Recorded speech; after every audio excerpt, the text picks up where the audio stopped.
time for another round of Brandy. Candid conversations over cocktails about all things brand with your hosts, Reilly Newman and Scott Saunders, the brand developers behind Motif Brands. And welcome back to another round of Brandy. Yes. Today we're talking about something you might have heard of. They are called tariffs. Tariffs? Have you heard of those? I barely heard of them until I've heard a lot about them more recently. They've been a very hot topic in the last 2-3 months, I'd say. Yeah, it's back and forth, and I don't even know where they stand. Every day they seem to change. But the fact is that the threat of tariffs in the world, the business world, is a very hot topic, regardless of the effect it's having. It put a lot of fear in a lot of businesses. It's having some businesses having to pivot and change how they do things, right? Yeah, and I think it's kind of funny that even the word tariff, it's just become headline after headline, and it's a lot of, again, just like most headlines play off of fears and this unknown thing that most people didn't even think about until it came up. When in reality, a lot of these companies, they bought in bulk back in November and December. Apple bought a ton of iPhones. They have them sitting in warehouses. Rivian bought a ton of batteries. You've had these chess pieces moving, and the tariffs have been on the horizon. There have been talk of this, but again, by no means are Scott and I global economists or anything, but it's just funny to me that now everyone talks about them like it's this end all, or they know how global economies work or anything like that. But to Scott's point, on the flip side of all that drama and all that hype, you have this.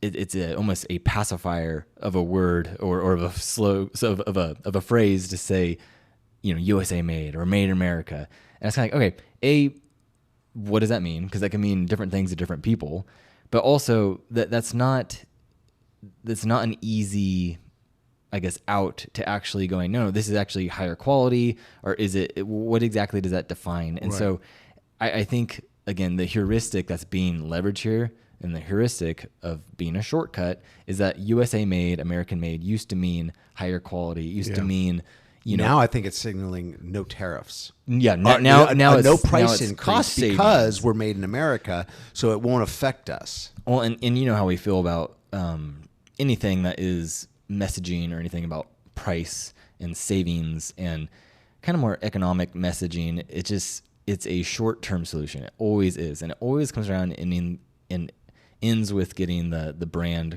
kind of in trouble, unless your whole brand is built on it, like Dollar General or Dollar Tree or something where that is your market. So if you're signaling a cost savings by going, you can avoid tariffs by buying American, to me that is not a long-term solution, and it's not actually going to be beneficial for the brand or the consumer in the long run. And some brands are being smart about it in finding ways to convey reassurance about how they're going to respond to the issue of tariffs in a positive way. Walmart is stated that they're actively fighting, with or they're fighting to secure better pricing with their those they import with, right? The suppliers. So China almost instantly went to their suppliers in China and started negotiating to get their costs down from the supplier standpoint, without going, okay, we're going to have to start increasing our prices in the store on American So consumers. they're trying to be more proactive and have the solution be with the other end, but not pass that on to you, which is great. It's like, okay, that's a good. It's not like we're getting constant updates on that. So it's a nice PR statement, but it's being done by Walmart in a way of saying, hey, we're not going to raise our prices. We're trying to do this. This is what we're trying to do for it, right? Now, they may still have to raise prices. I don't know. But another brand is really, they're doubling down. And Home Depot, you came across a little article or something about where Home Depot is basically saying they're taking more transparent road.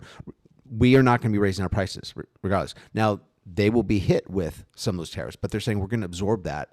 We're not passing that on to you.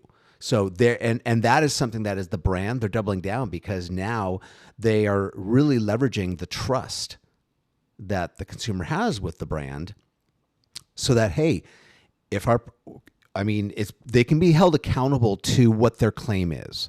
And I guess that's what my point is, in contrast to like Walmart, where they couldn't necessarily, Walmart's making that claim, but how are we to know whether or not they're actually still doing it, or what the outcome of that is? Even though they're trying, prices could still rise. So I kind of felt like Walmart's stance is a little facetious a little bit.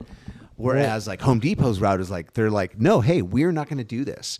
And they'll be called out for it if their prices increase. I was chatting with some retail experts on LinkedIn about this, because with the Home Depot thing, they're like, whoa, because this was at an earnings call that Home Depot did where they announced, hey, our prices are staying the same, period. And so then all the investors and shareholders are like, oh my gosh, that's huge. And that gives confidence to shareholders, because then it's going, okay, they're going to somehow make this work, which that could be definitely doable. Same thing with Walmart, is that Walmart announced that around their earnings, because we had a big earnings season. So they announced that they were, heading to China to negotiate.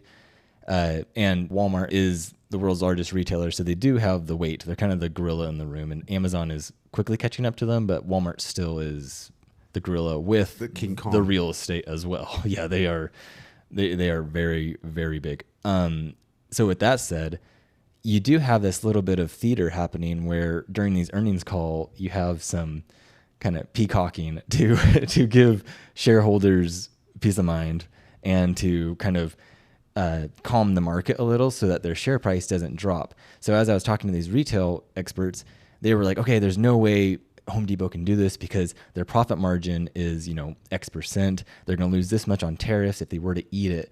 Yeah. And I was just playing devil's advocate a little. And I was like, well, what if they're doing this to actually save share price or increase their share price? So then that could actually offset what they will eat in tariffs. Yeah. So you could have this going on where it's a little bit of boardroom shareholder theater of going, no, let's preserve the share price so that the company holds its equity and overall value. Because what we've seen the last couple of weeks, a lot of these companies who report, hey, we're getting hit on tariffs, they just get tanked, and they drop 5-8% in a day. And so if Home Depot and Walmart are able to save that and then quietly kind of eat the pain of the tariffs on the side, yeah, but ensure customers are coming, then is that a good trade-off, right? So it could be this interesting kind of strategy they're deploying.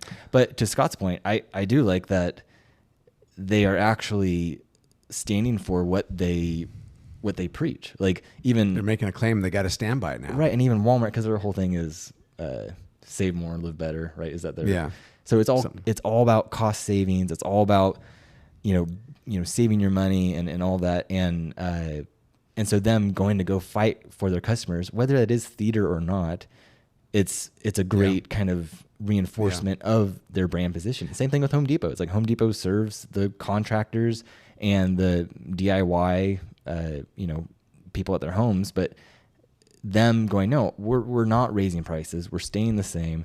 This is who we are, is really that trustworthiness and that customer service. Yeah. And it's funny because on the flip side, I've also seen, countries that are trying to respond with assuring their customers. I went to an Italian leather website. They had a modal pop-up, and it was just like, hey, to our American, consumers, there will be no adjustment in price due to the tariffs. We're absorbing. We're going to be absorbing the tariffs, and that's a nice move. It's like, okay, cool. To that point, it's like, yeah, you want American, you want American money, and you want American consumers, because Americans consume a ton. Like, we are a massive market. So for a brand to go, hey, we're going to eat a little bit of this cost. Please keep shopping. And Americans buying Italian leather, like, oh yeah, we love that. Yeah.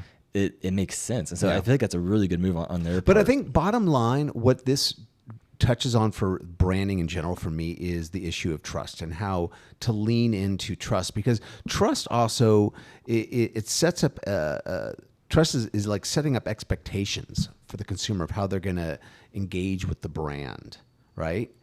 Like when Reilly, you love In-N-Out. So when you're going to go to In-N-Out, sometime this week, take your girls. I don't know. You go a lot, but next time you go to In-N-Out, you know how the brand is going to engage with you on a normal basis. You know what to expect.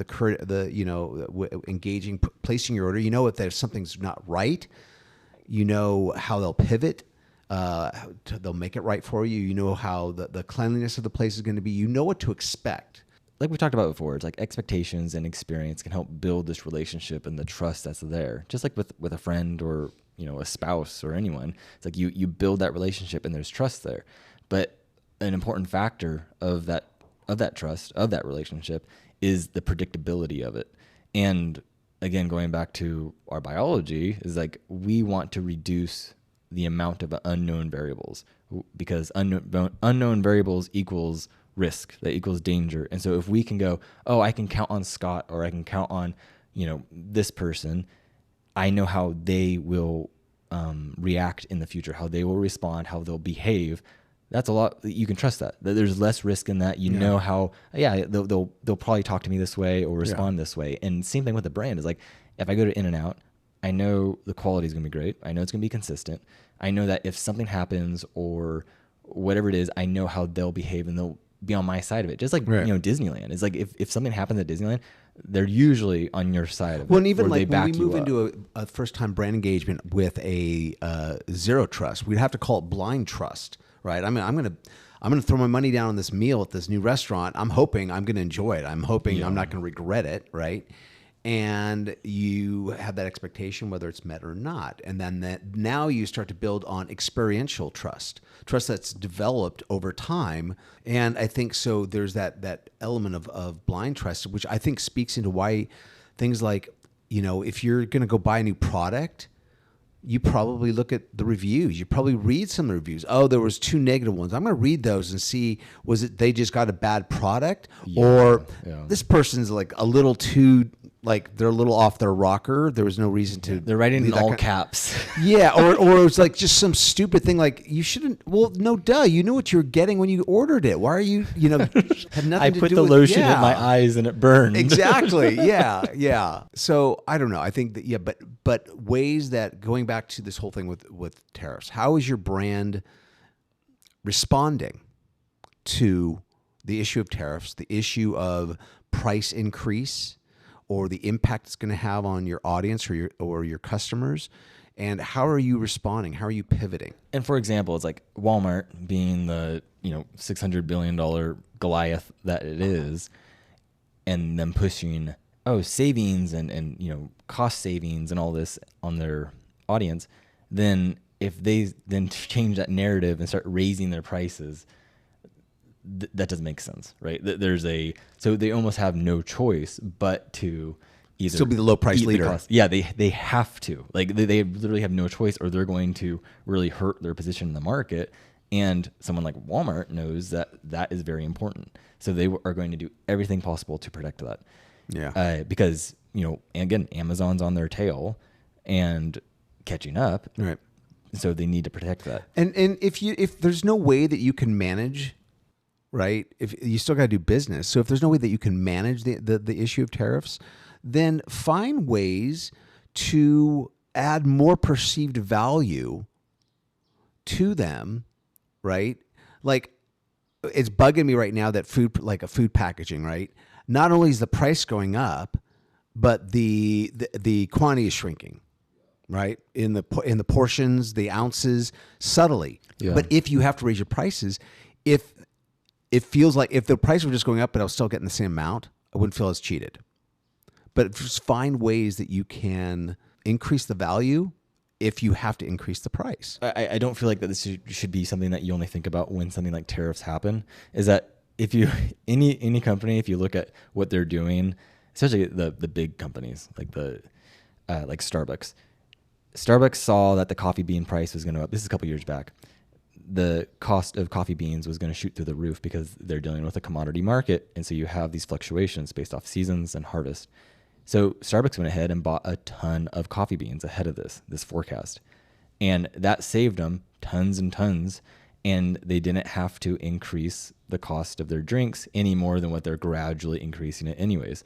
So they were able to actually capitalize on this swing, while some of the other brands got hurt if they weren't paying attention and planning ahead.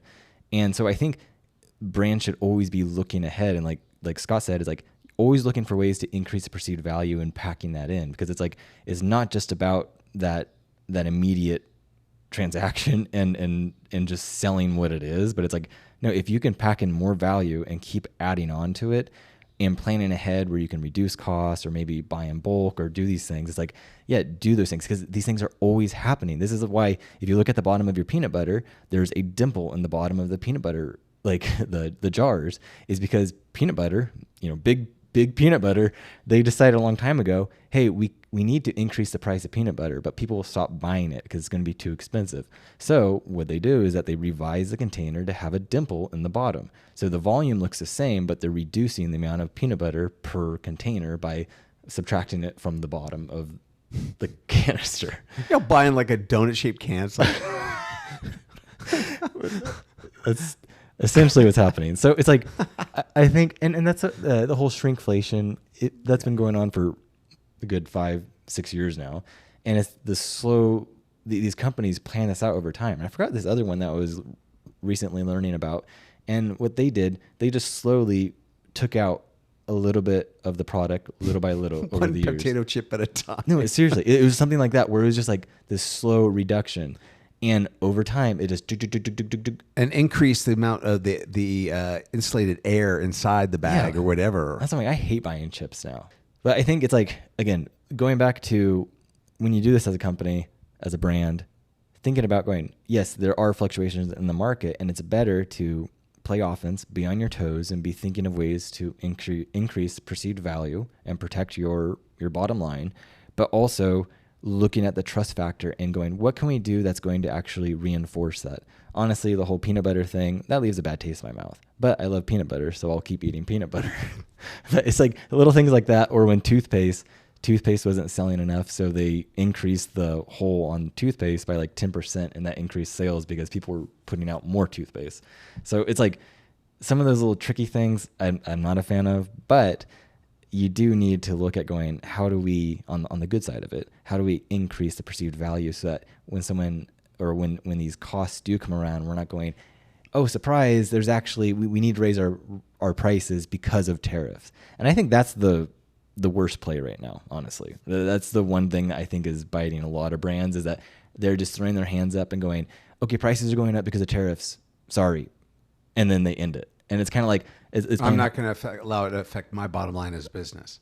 Yeah, and it's like nothing about the consumer. It's playing hot potato, and you're going, oh, it's not our fault. It's the global economy or whatever. Like you're blaming these forces that, yeah, everyone's being impacted by it, and you're just kind of playing like, oh, we just have to do it. Sorry, there's nothing we can do. Rather than going, no, like the Italian company that you're talking about, it's like they were playing offense in that, and they reframed it and put it in a better light and went, yeah, we can deal with it.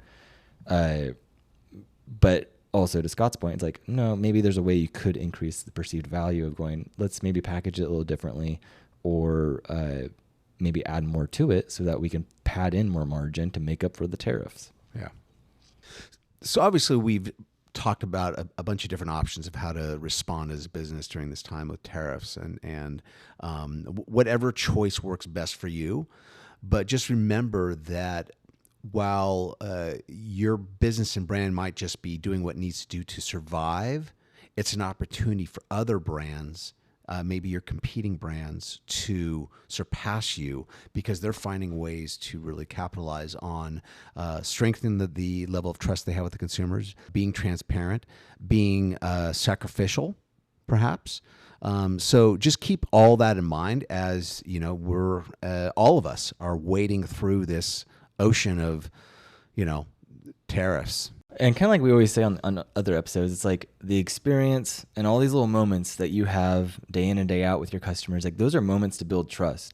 And even something as big as global economy and tariffs and these, big, huge economic things that happen, it's like, although it's months long, maybe a year or whatever, it's still a moment where you're able to show your customers how much you care, give them value, give them a narrative to hold on to. And it's still a moment to actually show that and to build that trust. Yeah. Remember, you have a relationship with them. Yeah, and so it's kind of just being that solid ground for them, and never just kind of throwing your hands up and giving up, because that's just not going to work in the long run. Yeah. And then we, on a side note, we're kind of taking requests. If there's a topic or a question about branding specific that you love Reilly and I to hit on, in the description for the episode, there will be a link to just a simple Google form. Just submit your question to us, and hopefully it'll be something we can address in an upcoming episode. Well, thanks for checking in and listening to us gab about all things branding, as that we love to do it. And we look forward to next time. Cheers.